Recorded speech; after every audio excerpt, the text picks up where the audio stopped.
I'm Gary Madison. My title is Vice President, Young Beginning Small Farmer Programs and Outreach for the Farm Credit Council. You're speaking today at American Farm Bureau's YF&R Leadership Conference here in Kansas City, a packed room. Talk to me about what you want them to take from this meeting and from really your presentation. Well, I'm gratified that it's a packed room, but it's not because of my speaking. It's because of the topic, that there's a real sense of the need to understand financial performance on the part of beginning farmers.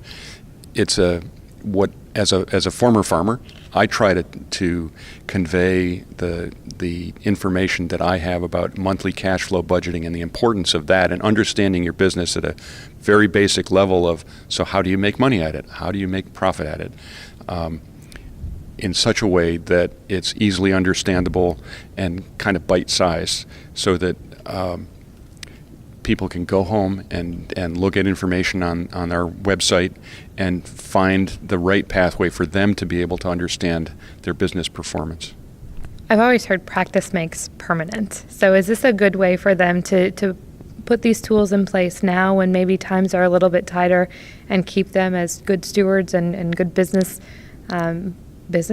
when things look up, hopefully soon? Yes. Well, the way I'm describing net profit is the ability to keep doing what you want to do. If you have net profit, you have choices. And I think that's what beginning farmers are recognizing, is that especially beginning farmers that are part of a family operation, they may not be seeing all of the financial results. They've got a really good sense of how the farm works, the production, the management, but that financial skill is often something that's not talked about enough.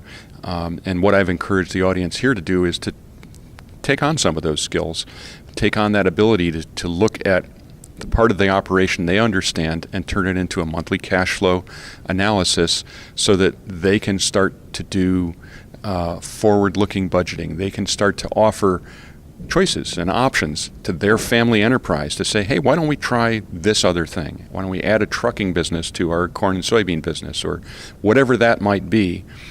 Because these young farmers are all really rural entrepreneurs. They're going to be in many different businesses over the course of their life, some of which will be in ag, some not.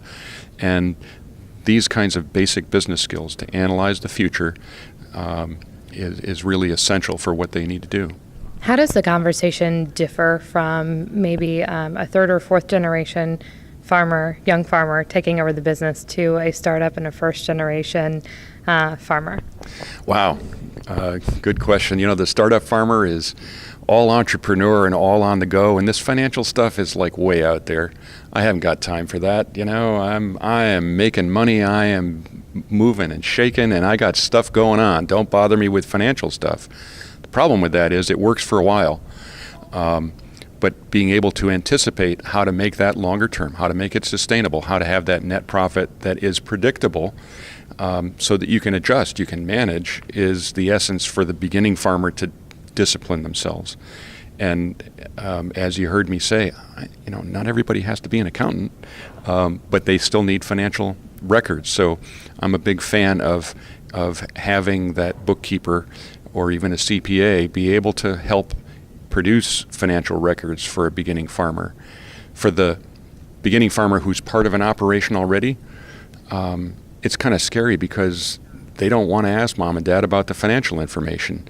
There's a fear on both sides of, I don't understand enough. We're running a multi-million dollar operation here, and I don't really get all these financial reports because there's so much of it.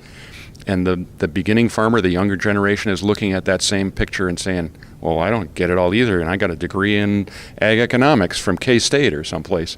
The management of the business, what you need to manage a business on a daily, weekly, monthly business or basis, is different. It's different kind of management record keeping rather than compliance-based, tax-based record keeping.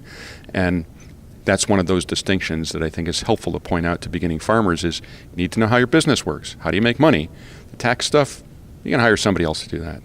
When we look at this conversation, it's always, it seems like it's a difficult one to have, especially when we look at the fact that commodity prices are lower and margins are a little bit tighter.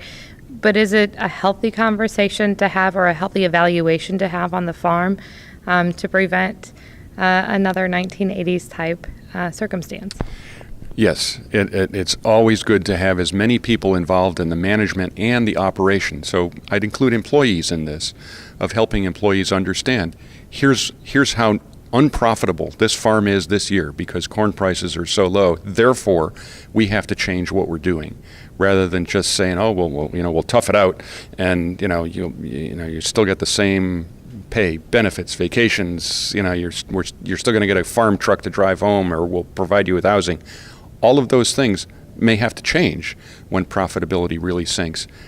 It's very hard in managing an ongoing management of a business. It's hard to know what to change, and where there is a clear budget on a monthly basis, to be able to know what to change is a lot easier. You're not waiting for year-end results and saying, I'll just take whatever's left over, because it's going to be less and less. To be able to manage that, even in a row crop operation like corn and beans, you can say, well, it's the planting cost is going to be there and the harvesting cost is going to be there. We know what's going to happen, is giving up on management. There's more to that farm business than saying we're going to keep doing what we did last year, because that's not going to work. Does Farm Credit have tools available for young farmers or for farmers online to maybe evaluate risk or evaluate some of the financials for their farms? The very simple tools that I talked about in this presentation are available at farmbiztrainer.com. That's farmbiz as in B-I-Z trainer.com. Those are very, very simple tools. Each Farm Credit Association around the country has special programs for young beginning small farmers. Many of those involve specific education, paying for beginning farmers to come to a weekend financial skills building sort of class or online courses. So I'd encourage beginning farmers to look at what their local Farm Credit Association has in their own area. So they can go to farmcredit.com, put in their zip code or their county and state, and find out who is their local provider, and then go to their websites and see what they've got, because they're very different in different places. You're not going to find too much cotton growing information from the Farm Credit that serves Maine, So it's local, which is how it should be. That kind of expertise of the cattle business in California is different than the cattle business in Nebraska. One tool does not fit all. There's always that capacity, and that's something that I think Farm Credit is good at, is having a conversation with a borrower, a potential borrower, somebody who's in ag but isn't a customer, and being able to offer some guidance, some helpful understanding. As I encourage the folks in this workshop today, call your local Farm Credit loan officer. They love talking about spreadsheets. They can help you through some problems. Thank you so much. I appreciate the questions, Megan. From Kansas City, I'm Meghan Grebner on Brownfield.